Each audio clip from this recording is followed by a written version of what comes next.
Quizáis por iso se popularizou nos últimos tempos un medicamento que, en teoría, é só para os diabéticos, para evitar este síntoma que agora nos acaba de contar Héctor Castiñeira, de cortar ese apetito, pero que, claro, que para moita xente Fátima converteuse nun remedio, un atallo, mellor dito, para evitar a subida de peso. Agora, que está sucedendo nas farmacias? Bueno, pois cose mesmo, liamos na prensa, Fátima, que dan a voz de alarma, porque agora non teñen ese medicamento a venda para a xente que realmente o precisa, non, compañeira? E que estamos aquí, efectivamente, con Carlos da farmacia Buitrón aquí en Monforte. Vostedes este exemplar, está dicindo Rocío de Plató, pero escasea. Escasea, sí. Este xa está adjudicado a un paciente habitual que, bueno, máis ou menos, cando van entrando do distribuidor, pois intentamos eso, guardalos pros pacientes habituales para que non lles falte a súa dosis. E por que hai desabastecemento deste produto? Bueno, porque é un produto que viuse que, sobre todo, no tema de baixar de peso, pero nos insulino dependientes, nos que nos controlar as glucemias, é bastante eficaz, e sí que hubo como un boom de uns anos para aquí, e hai máis demanda que fabricación. Entonces, por eso escasea ahora mismo. O que pasa é que nos para conseguirlo temos que ter receita, é así, non? Sí, claro. Isto é sempre dispensación baixo prescripción médica, tanto privada como da Seguridade Social. Se nos vimos con receita privada, o medicamento ten un custo bastante elevado. Sí.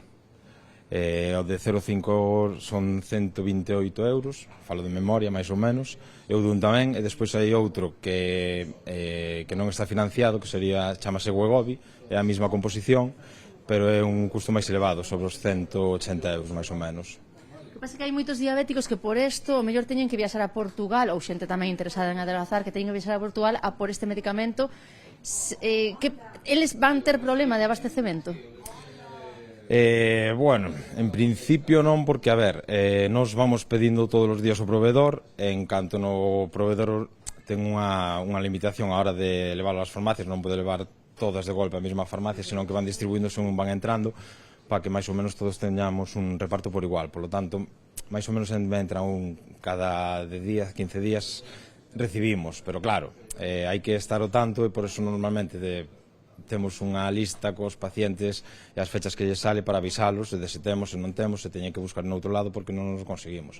En caso de que algunha dosis, como pasou fai pouco, non este, pois sí que recomendamos falar co seu endocrino para ver que solución podemos dar, porque tamén hai tratamento por vía oral que equivale ao Ozempic, pero bueno, por vía oral sempre teñen algunha molestia máis a nivel estomacal. E xa como última pregunta, xa despedimos, entendo que a xente que o busca para adelgazar algún efecto secundario terá? Sí, claro, os efectos secundarios como todos os medicamentos, pero bueno, por eso sempre baixo prescripción médica para ter un control do medicamento. Pois gracias por atendernos, Carlos. Pois con estas puntualizacións de Carlos quedamos con este problema de desabastecemento do Ozempic. E iso que Fátima, como ben che contaba, dispensas eso baixo prescripción médica. Bueno, como funciona este Ozempic que están quitando das mans os farmacéuticos? Pois temos aquí non exactamente Ozempic, un pouco alternativa tamén do Ozempic, que temos unha insulina normal que moitos diabéticos empregan na súa casa, e que directamente o que teñen é que colocar a agulla nun extremo, aquí, neste parte de aquí, poñen o número de dosis que precisa cada un, segundo sexan o número, e logo directamente inxectar no abdome e apretar. Esa é xa directamente esa dosis que teñen que inxectar. E claro, este Ozempic e moitos outros fármacos deste estilo empezaron a recetarse para diabéticos para controlar eses niveis de glucemia, e viron como efecto secundario que axudaba moito a baixar de peso, porque quitaba apetito. Realmente non te apetecía comer, non comías directamente porque non tiñas fame, entón claro, baixabas de peso. Entón é cando se desviou un pouco. Pero hai que dar esa mensaxe de que isto non se pode abusar, non, deste medicamento. Claro, dende logo son sempre fármacos que se dan con receita médica. Sen receita médica non tes forma de comprar nin conseguir ningún destes fármacos.